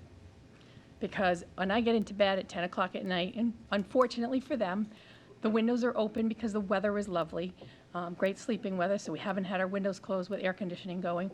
At 10 o'clock, I hear garage doors going up and down. I hear the backup of beep, beep, beep, beep. I hear like pipes and tools being dropped. And it goes on till about 1 o'clock in the morning. So I'm wondering if there's something going on because there's nothing behind me but 114 and there's no traffic at that point, or limited, minimal, but something's going on. And You're the talking only about thing- general business being done at that time. Right, something's going on. It's not Red Wing Shoes. It's not Title Boxing. They've closed down for the night. It's not the Kim V Nails. It's not the Mexicali restaurant. It's something, because I'm over in that little corner, and it's something behind me, and I don't know where it's coming from. I'm assuming it's on property there. And that's why I'm asking if there's anything going on at 10 o'clock till midnight, 1 o'clock in the morning for the last week and a half. I'm going to bring that out to the applicant. It might be for, It's definitely not from us. 100%. We have nobody on property at that time. so at 10 o'clock at night, all employees are basically gone. They're gone. They can't wait to And get out of the there. only, just security is the only thing Believe me, that's, they want to go home. Security- There's nobody there. and so the only one that would be on the site would be security, and that's it. And we don't have security guards anymore. No security guards, so there's really no one on the property at We all. have silent monitoring. They'll send me an email if they notice anybody that actually goes on the property, whether it's a truck, another person who comes on. We don't have any loudspeakers, so they just dispatch police. We So if got someone that was- aerial So for a It reason. is something, there are some other sites along the site. I don't want to pick out on anyone in particular, okay? But there are a couple other properties that do have large trucks that do nighttime deliveries, and it's not the Ira, though. Over on the other side. Yeah, but some- If you look at that aerial, I'm in the front. I back right up to 114. So it's logical that that's where the noise is coming from, because it's certainly not coming from Merrimack, because I don't face that part of the property. What about the Chevy dealership across the street? I don't Well, think it's the Chevy. I don't want to start making any assumptions at this point in time, but they did put new things in place at this particular site, so people have already noticed that it's decreased in terms of the Right. numbers, at least associated with this particular site. Right. I can't really comment beyond that, and the applicant's trying to defend themselves, so Okay. I would say that you'd have to look into, somebody else has got to be making those sounds. Would Rich Maloney be the person to contact to I would start with, yeah, it's probably not a investigate at bad 10 idea to o'clock at start with night? him, yeah. Okay. I would give him a call so that he can figure out who might be working that late and what kind of truck Okay. driving is going on at that late. Okay. You could also call the police if there's a noise complaint. They could- I've called the police on Title Boxing. They do nothing, absolutely nothing, because Title Boxing starts at 5 a.m. And it goes, and it's not pleasant to wake up to every morning, but they do nothing, so. But thank you. I think it's important to note that Danvers does permit businesses to operate 24 hours. And there are businesses in this corridor that do. And I suspect there are businesses on this aerial that do operate 24 hours. IRA is not one of them. Group 1 is not one of them. So as she mentioned, I don't know anything about title boxing, but if that's starting at 5 a.m. and, yeah, this is a busy corridor. Yep. It is. But Danvers does allow businesses to operate 24 hours. And that's why in industrial zones, you know, things can go on 24 hours a day, but that is not what's happening on this site. Anyone else from the audience have any points, questions, comments? Okay, so we've heard from the audience. I'm going to bring it back to the board. Anything in particular that the board wishes to comment on from the audience that wasn't addressed at this point in time? Well, I think it's always a balance between the quiet enjoyment of the residential neighbors and the commercial use which they abut, which, you know, whether they bought their units in 1982 or in 2002 or 2012, they had some, you know, recognition that they do abut a busy highway corridor zone.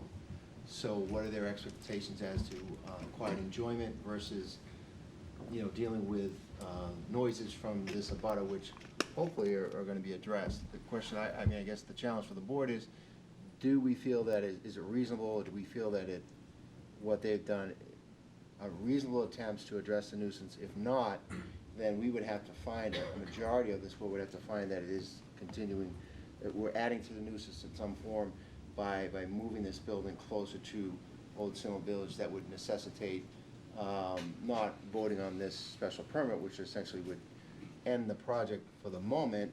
Could they come back and litigate and find that, you know, our decision was unreasonable a year from now? Maybe. If we vote for it and the applicants, the neighbors then, you know, sue the board, we could be in litigation. The question is, you know, what is the best use for the project? And do we feel that, has this nuisance been addressed adequately, I think, in my mind, you know, by the restrictions that are imposed, by the plans that we are hearing from, and by the assurance that with Mr. Kleiner, along with the building inspector and the management and the trustees, can they cooperate to get this done and meet back here 6 months after the occupancy? I think that's the question for the board, at least in my mind. Okay. And I don't know how the board feels. Peg, anything to add? No, I agree with Jim, and it's unfortunate that in something like this, you have residents next to business, and it is a very busy business. But I was encouraged to hear someone say that the noise has quieted somewhat, that the panic buttons aren't going, there's no audio security. I think that this business is making an attempt. Now, does that mean they'll leave here and then tomorrow say, oh, well, we got it, so we're done? I don't think so. I hope not. I hope with, you know, the human resource person being in place, the fact that the people at Old Salem Village know that they can contact him with concerns. I mean, they have to each compromise to some extent. They're existing side by side. And I think right now, from what we've seen from the applicant, he's making a very strong attempt to address as much as he can the issues that are affecting Old Salem Village. You know, he does, as Nancy said, he has a right to locate there. He doesn't have a right to create more of a nuisance, and it sounds like right now it's been such a nuisance. It doesn't sound like he's making it worse. He's trying to make it better. So I agree. I think that condition is a very good condition to put in. I'd like them to come back and we find out how this has worked. We also, though I think the people of Old Salem Village do have to remember that there are a number of businesses around there that make noise. And I'm a long way from there and I can hear noise from somewhere. So noise travels. But there's a lot of businesses. So I think they're trying. I think they're trying hard. John, any comments? No, I think it's been said. I think the most prudent point was, you know, you expect neighbors to, you know, for Group 1 to be a good neighbor. I mean, they're making a major investment in this campus. I bet it's the biggest campus on the East Coast. You know, I mean, we already heard that the Subaru dealership that you guys are running is the biggest in the Northeast. So I just would expect a large company to be a lot more sensitive to the needs of the community and the abutters, and I think they have tried to do that. That's why I want to know, from a compliance standpoint, you've heard it loud and clear. I think it's a privilege to come and do business in Danvers. And, you know, the residents of Old Salem Village, you know, they've been there a long time. It's an elderly population, and I think what they're asking for is reasonable. I just hope, you know, I'm comfortable moving forward with the, you know, stipulation that Jim recommended, come back in a year and make sure that the communication's improved. This, to me, shouldn't have gotten to this point. This, I think, has been mismanaged over the last 5 years, or whatever it's been going on. It shouldn't have gotten to this point, that we have to look at a site plan.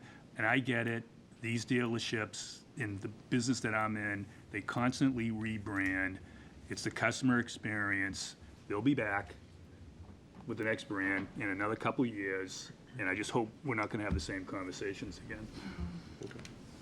Nathaniel?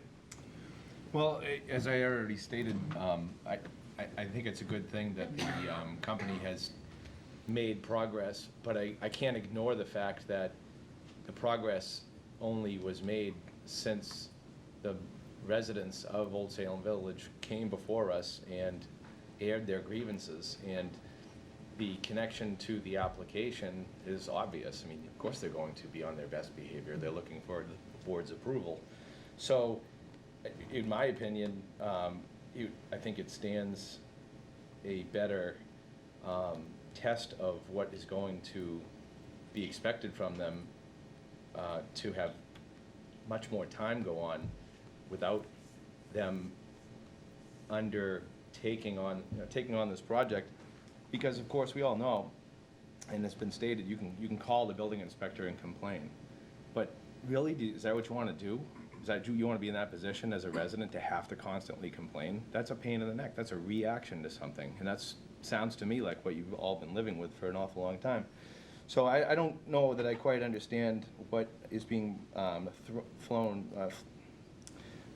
floated out there with respect to a one-year period. But if I heard it correctly, it sounded like the board was suggesting to allow the business to go forward with its plans and then revisit after a year when the building would already have been built. I mean, what are they gonna do? What are we gonna do? Say we have to demolish the building? Now it didn't work, like tear it down and go back to the way it was? That's not realistic. So if that's what's being floated, I don't think that's really a sufficient plan, especially if all of a sudden we're back to where we were a month ago, and now the building is in place and it's closer to the residents, and all their problems are right literally in their backyard.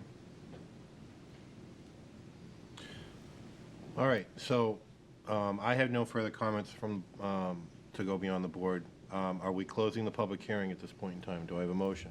I move that we close the public hearing. Second. All those in favor? Aye. Oh, I'm sorry, we closed the public hearing. One point of clarification.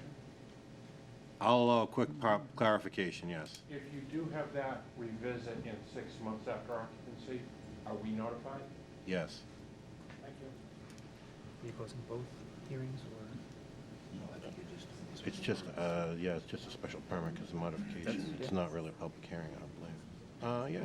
Yeah, it is. Yeah, so would it be both? You can close both, you can close just the special permit, it's up to you. I think that would include both, so yeah, that would include both. Yeah, so you need a second motion. Okay, so is there any discussion from the board before we put forward for a motion? We just closed the public hearing on the special permit. Are we gonna close it on the major modification also? Okay, I'll entertain Are a, we gonna hear yes. it after? Are we gonna hear, I think we should do them separately, so let's do the special permit first, we'll vote on that. Okay. So the public hearing's been closed on the special permit? Only. Okay? Is there any discussion from the board about the special permit at this point in time before we move forward with a certificate of action? My only question about this is the applicant coming back 6 months after occupancy. Is it attached to the special permit? Okay. So that makes sense. So it won't Because- be attached to the site modification of site? No, it should be to the special permit. I just wanted to make sure. Okay. Because that's one with the 7 criteria, and it Yes, also and this includes is the one noise. that, yeah, It's okay. tied to the Which is criteria of specifically what we're noise. looking at. Okay. But again, okay. I guess, Nathaniel, to address your point, if there are noise complaints, we have a zoning enforcement officer who can address those issues.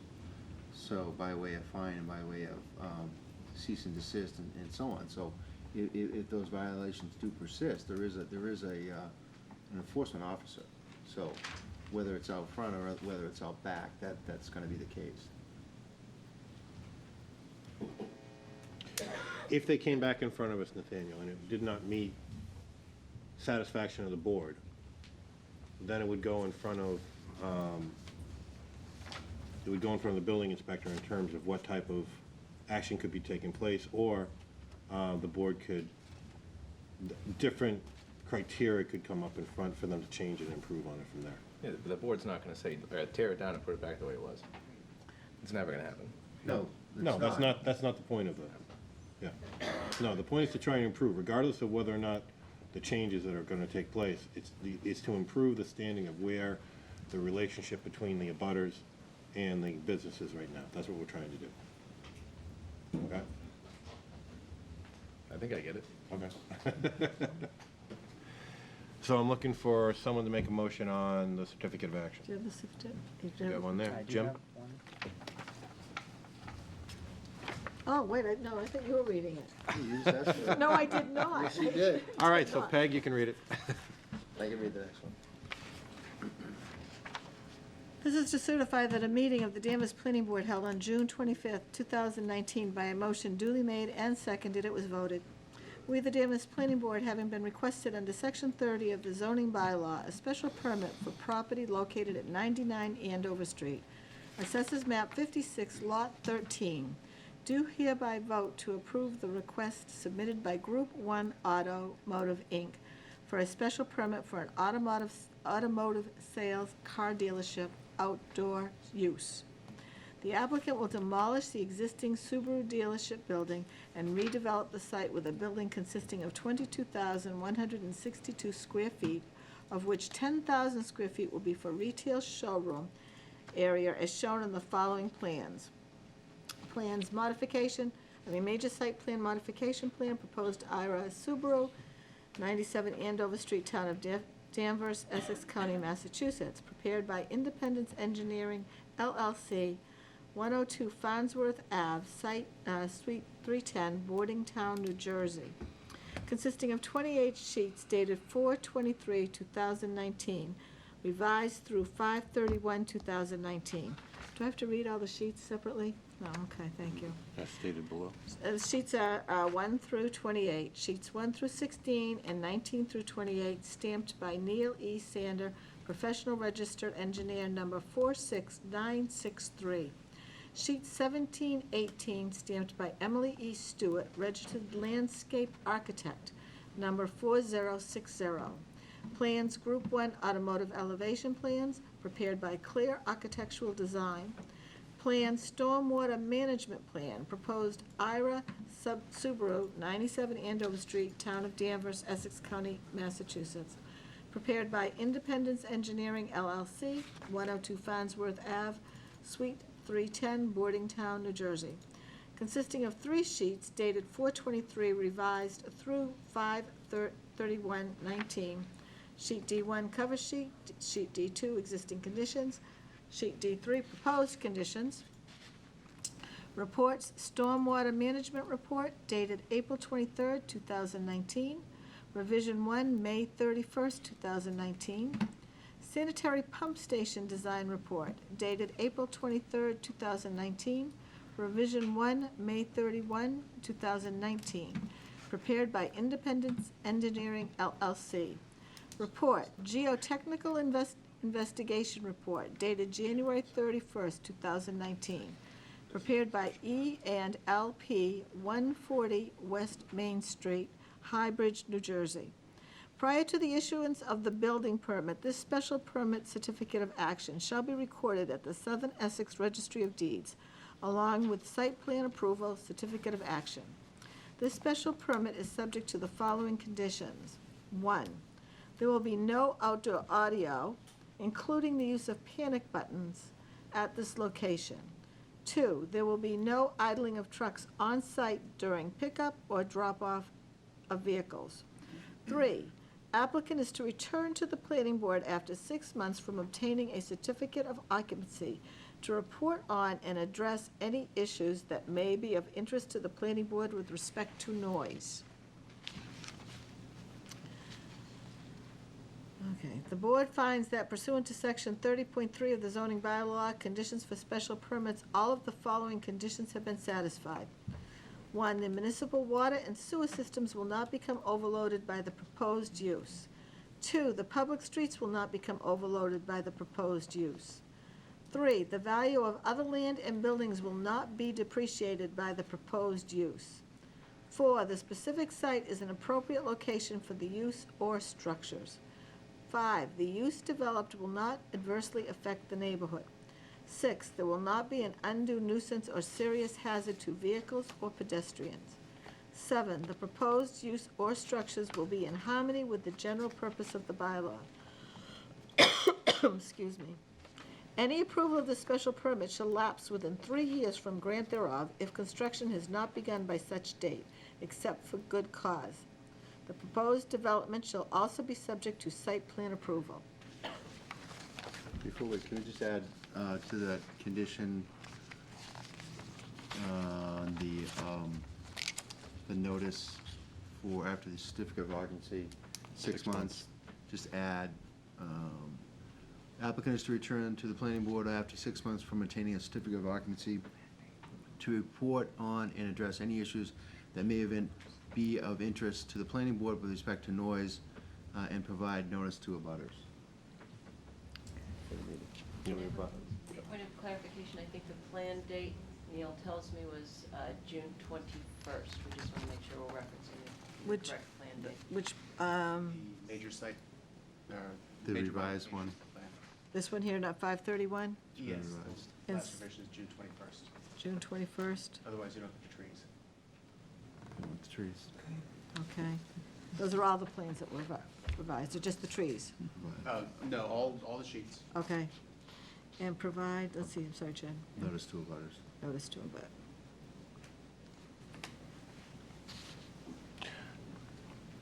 I have a motion with an amendment. Do I have a second? Second. We're voting on the special permit only.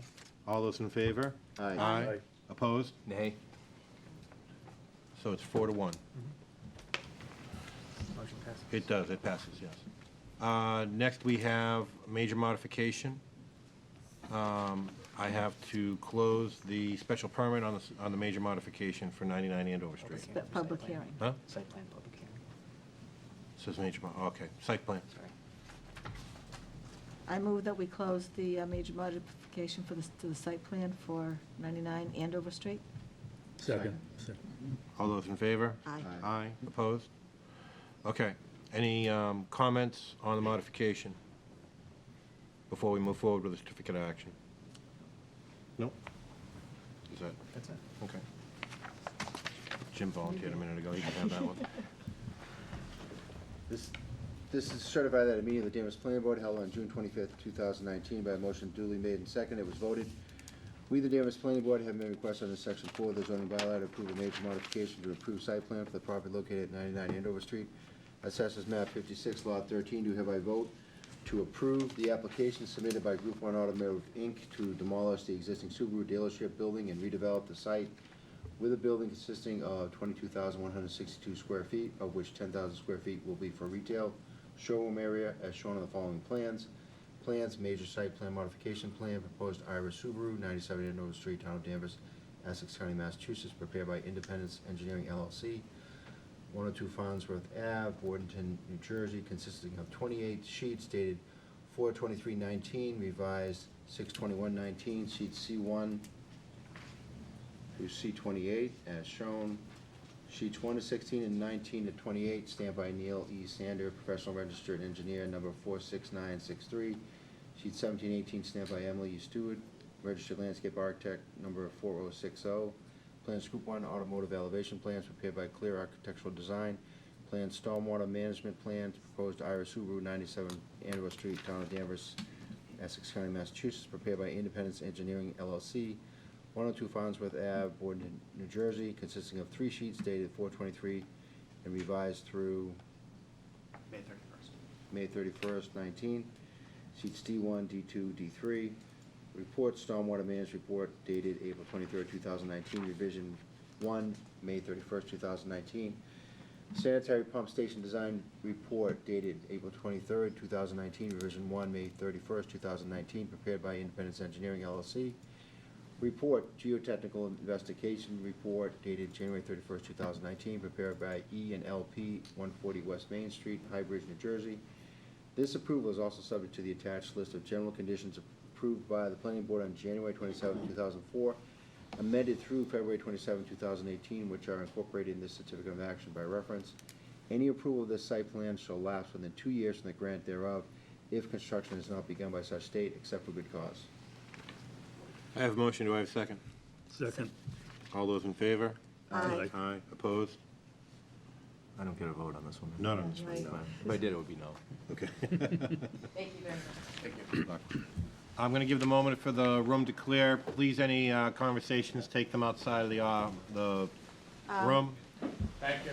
I thought we were going to provide some contact information. Be happy to get it right now if you'd like. Mr. Chairman, are we taking like a little break so I can? We can take a minute, yeah. Let them know we're taking a quick break. I'm not in yet, but I did print up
221 Newbury Street, I have to open the site plan.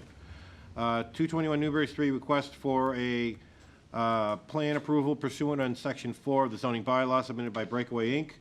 for property at 221 Newbury Street located in the highway corridor. The applicant seeks to add 1,026 gross square feet to the Breakaway nightclub space to provide a new toilet facilities as well as a green room for performances. There will be the creation of a new accessible main entrance, a new takeout area, and a new accessible unisex toilet. The ramp to the ground floor function room will be relocated to create a new accessible means of egress from the space, Assessor's Map 24, Lot 21. Given the fact that the room is cleared, I am assuming it is yours. Please come up, give us your name and... I thought we were getting free Subarus. I'm Joe Crowley. I own Breakaway up on Route 1 in Danvers. If you could just give us a quick synopsis of what's Sure. going on. I bought the property about 4 years ago. We had two goals: to clean it up and to bring it back into a community building. And we've achieved that in the first couple of years. We've done extensive cleanup. We've brought a brand to the building that was lacking.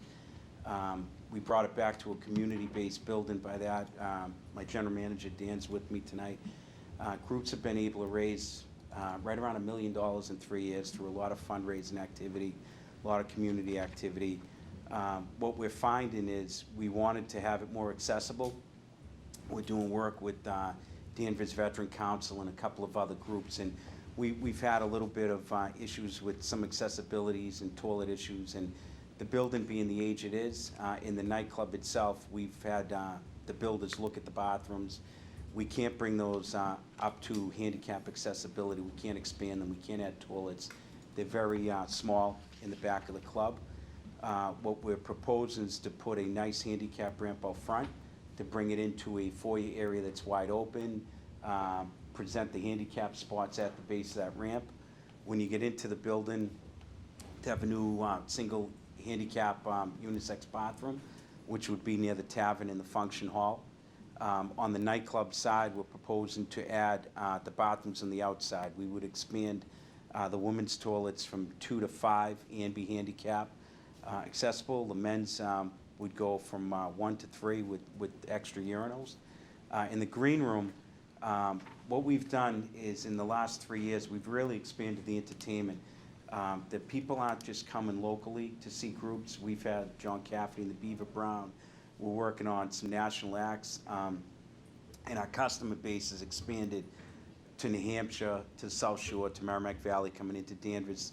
We become more of a destination type of place. But to bring those sort of acts in, we need a proper green room for them off of the stage. Right now, we've let them use a function room that was available. We wouldn't rent a function room to leave that available to do a meet and greet with some of the fans. So we're proposing, along with the toilets, to add a green room space, along with another egress off the nightclub, which would be for loading purposes, emergency exit. It would solve all of that. What we have done at the facility in the 3 years, we've made it a lot cleaner and a lot safer since we've come up there. We've updated, the nightclub area. We went from multiple bars to one bar. We could manage that easier. We've gotten rid of a lot of trip hazards that were there near the dance floor and entranceways and exitways. We're always looking at ways to handle the crowds coming and going, which is good because when we first took it over, there wasn't a crowd up there. There wasn't anyone up there. But as we've gotten busier, as far as certifying the crew and educating them and training them, safety's a priority along with growing it. And that's where we are here tonight, trying to add that facility to the outside rim of the building. Thank you. I'm going to leave it with David for a second, just because I didn't see any notation from staff. Sure. So we didn't receive comments back. We received a comment of no comment back from the other divisions, with the exception of adding the WUM fee, or reminding the applicant that they're responsible for the WUM fee from the engineering division. With respect to the project, if you'll notice, most of the what's happening up there is taking place within inside the building, which is outside of the purview of site plan, but the applicant has provided some architectural plans of the interior of the building. The main aspect for site plan is the addition, which is a bump out off of, I think, what is the barn side? Yes. If you know the building at all, when you're driving by, of about 1,000 square feet. And that's really to make the bathrooms ADA accessible, like Joe explained. A few things the board may want to consider or ask about is just the number of parking spaces up there. It'd be good to get a count. Other than that, staff has not any objections to this. Okay. I'm going to open up to the board. Nathaniel?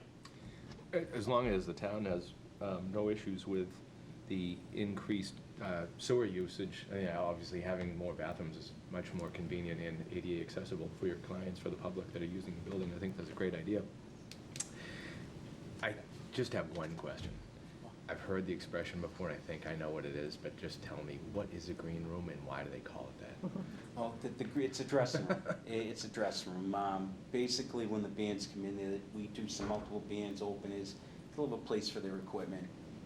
They'll have a place to change between sets. Or sometimes the local groups like to be in the room. Some of the national groups, when they're in between sets, they want to be left alone. So they just want a place to go and then come back out and perform. Why it's a green room? Because it was always painted green, Just tradition? and it's kind of a entertainment kind of mantra. You watch Letterman a lot, it's always the green room. Green room. Carson too. It's got to be connected to money. I have no idea. Yeah, probably, yeah. I have no other questions. We don't have any of that, so we would. We looked all over the building. There was none to be found. It's the people that are coming, I mean. Yeah. They're looking for it. John? Just the capacity for patrons, how many are you allowed in there? So right now, the building itself as a whole, I think was at about seven, but that includes upstairs, downstairs, tavern, and nightclub. 700? Yes. Okay. No, I think it's a great update. Wish you well. Thank you. Jim? Yeah, I've been there also, and I think it's a great, you guys have done a nice job of, improving it. And on the bump out, we don't really have a site plan, do we? With the Yes, old- The there existing was, proposed, yeah. so it's, Proposed. see here, it's about, sorry, it's about 14 by 70 off the side where the barn is. Are you taking up landscaping or parking spaces to accommodate that? No parking spaces. The landscape is all in the front. That's kind of a dead spot. And that's what we're taking, is that area to the side. Won't be any parking taken. Okay.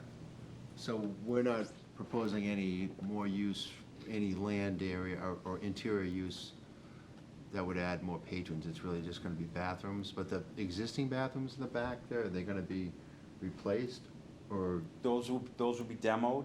Okay. And it will square the back of the nightclub off. So that would be open space for people to watch the show, if you will? Yes. Okay. We've tried to open up, since we bought it, I don't know if you remember, there used to be 2 bars. Yep. We've tried to really contain everything, Right, and see what happened we with changed, that's where the stage used to be, Grass area. between the 2 bathrooms. There's already a ramp here. So where the ramp is in the side, Right. so you're not gonna dig up the grass to put the bump out? Or are you? Yes. The grass will be Yeah. taken up, to the parking spaces, so you'll still be able to park, but, Okay. yeah. So do you know what your landscape percentage is over there? For how much area for your site? Because when you view the site, you look at the whole site, and you have to just, if you're taking out a little bit of landscaping on the side there, the question is, do you meet your 30% landscaping right now? Do we even know? I don't have that calculation.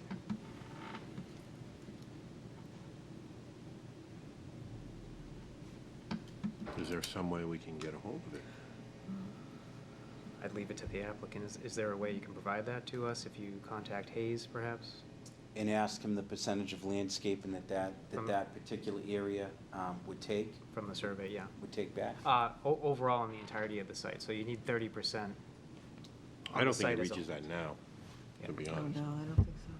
I don't remember it being much more than a grass strip on We that have site. the grass strip in the front, but we have the hill between us and the motel. We own the road and back, Yep. So all of that So it's this. landscaped, Hillway is ours all the way, Oh, that pretty might be much more than I goes to, think. from the kitchen entrance Yep, all the it's way this here, to the and to then the back.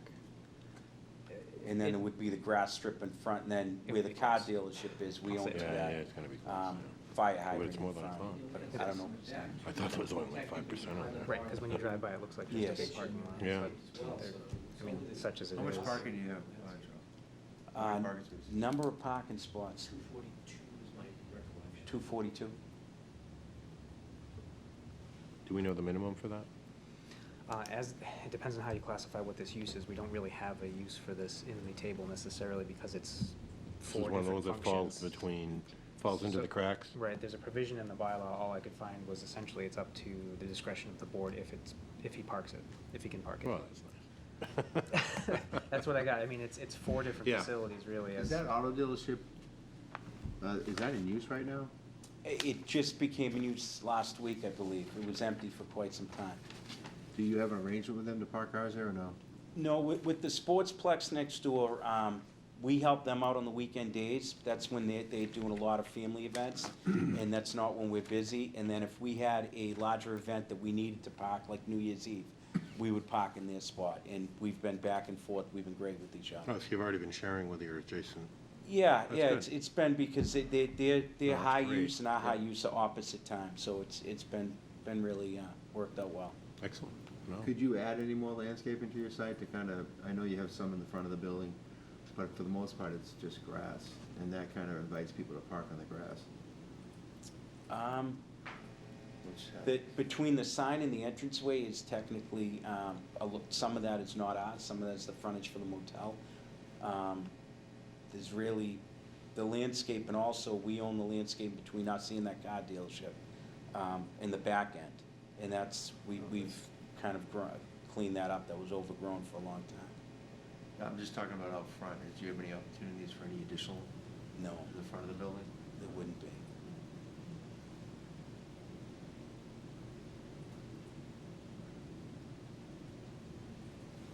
I'm not sure where to go with it.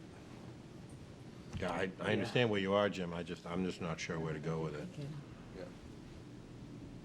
Just a question. Given that it's given that it's on, is it 95 or Route 1? Route one. Route 1. No. Oh, yeah, 95 's over there. I don't want it on You're the talking median, 'cause here. it's, yeah. Right, no, I just mean the location being out on Route 1 like that. No, you could put planters or something in the front. True. If it's not And already. could you do planters out front, potted? Joe, you kind of did that when you redid the. We did, if you know where the Pilates studio is, so what we did was we brought that back as a garden area recently. Walk area there. We brought that, and that's actually gonna be Yeah, that's kind what of, I we're was gonna put a gazebo that's there, we're gonna decorate it, and that's gonna be I think he's landscape. So talking yeah, we about can that bring right there planters in now. there. So in the front there. We actually have a lot You're of. talking about bunnies that live right cross there. walkway? Are you Right talking where about the that? buildings come together, so the Pilates studio and our building, it's connected by a breezeway. Yeah. That there, We okay, just yeah. we made that a garden area, and we actually made in front Yeah. of the tavern a garden. That's what we're looking at now. When we did the last renovations, we created a garden out front. So you Yeah. use that for like reception and things like that? You would use that area outside maybe? Yeah, they take pictures out there, Grassy area around it. and then right in front of the tavern, we made a nice garden area there. Yep. Okay. That's all I have, Bill. Okay. Peg? You know what? I bet I haven't been in there since, for 40 years. 40. I think I went to a fundraiser in 1982 down there or something, or a long time ago. Yeah, I'm But not I think it's great. I really am happy to hear that you and kicked off the sport Sportplex fast, man. have an agreement where you can share parking. Great people, I hate to see more paving done for anything, and I think this is probably a great venue here for bringing in bands, and maybe I'll make a few. I'll get up there and see a few, but I don't have any qualms, and I think that the planters are a good idea, but I've been up there because I have gone into the Pilates studio, and there's not a lot of places you can green up out front. You know, parking. Yeah. So I'm fine with it the way it is. Given what we've had in front of us in recent weeks, I'm glad to see two neighbors getting along so well without any comments from the board about it. No, I am very glad to hear about it. When I see businesses especially working together, because parking's always been a priority in this town, Whether you're on Route 1 or downtown, people have always complained about where we can park and why. So to see two adjacent facilities that aren't open or high times at the same time and giving accessibility like that, I think it's a great idea. I'm glad you guys are doing it all on your own. No, I have no other questions about it, so I'm ready to move forward unless there's anything else from the board. I'm looking, does anyone in the audience have any questions or comments about this as a public hearing? No, okay. I'm looking for a motion to to close the public hearing. I move we close the public hearing for All those- 221 Newbury. I need a second. Second. All those in favor? Aye. Opposed? Okay. Certificate of action by process of elimination, John. All right. This is to certify that a meeting of the Danvers Planning Board held on June 25th, 2019, by a motion duly made and second, it was voted, we, the Danvers Planning Board, having been requested under Section 4 of the zoning bylaws to approve a site plan submitted by Breakaway, Inc. for property located at 221 Maple Street, Assessors Map 24, Lot 21, in the Highway Corridor Zone to add 1,026 gross square feet to the Breakaway nightclub space, to provide new toilet facilities as well as a green room for performers. This will be the creation of a new assembled main entrance, a new takeout area, and a new accessible unisex toilet. The ramp to the ground floor function room will be relocated to create a new accessible means of egress from the space as shown on the following plans. Plan Breakaway, 225 Newbury Street, Danvers, Mass., prepared by DLA Architecture, 1643 Beacon Street, Suite 24, Waben? Or is that supposed to be Woburn? Waben. Where is Waben? Part of Newton. Ah, okay. Waben. I had to look it up. Okay. Consistent of 4 sheets as identified. Plan of land in Danvers, Mass., showing proposed addition prepared by Hayes Engineering, Inc., 603 Salem Street, Wakefield, Mass., consistent of 1 sheet dated June 24, 2019. The applicant has granted the following waivers from the submissions required of the board: landscape plan, utility plan, grading plan, details, building elevations, lighting / photometric plan. This project is subject to the following conditions. Is 1 being struck? Yeah. Okay. 1, before the board will endorse the plan and prior to the issuance of a building permit, the applicant will provide the number of parking spaces existing and any changes proposed to the parking on site in writing. The approval is subject to the attached list of general conditions approved by the planning board on January 27, 2014, as amended through February 27, 2018, which are incorporated in the certificate of action by reference. I have a motion. Do I have a second? Second? All those in favor? Aye. Opposed? Good luck. All right, thank you. Thank you. When's the ACDC band coming back? Doing that New Year's Eve. Oh, wow. ACTC? October 5th, they'll be back. Well, The actually, cover I'll, band. We'll get Peg over we to can that stand one. it. I saw the last one, they were great. Were they good? Oh, yeah. Thank you, guys. Thanks. What's her name again, the band? 30 Deeds. 30 Deeds, right? You like them. Okay. Oh, that makes sense, yeah. Really, what do they like?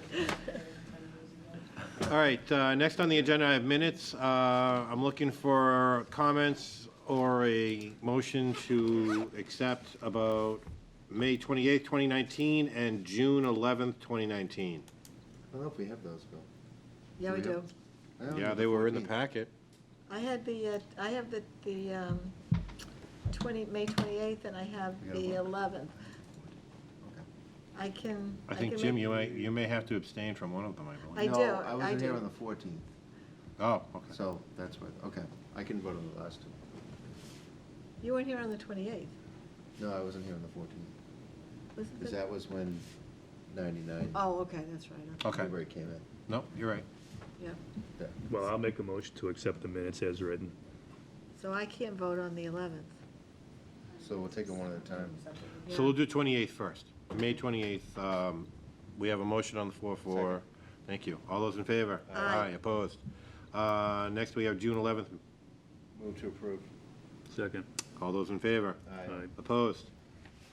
All right, next we are about to move into executive session. The board will now be asked to vote via roll call vote to move to executive session to discuss pending litigation. Planning board would not be returning to public session this evening. Board members should note that the topics discussed in executive session are confidential. Attendees do not discuss these matters with anyone until the purpose of the executive session no longer exists, and the minutes can be released to the public. Roll call vote, we begin with the board members starting to the chair's left, which would be Nathaniel. Vote yes or no to go into executive session. We have to roll call vote. Yes. John? Yes. Chair votes yes. Yes. Yes. Peg, excellent. TV is off. Microphones are off. All set, thank you.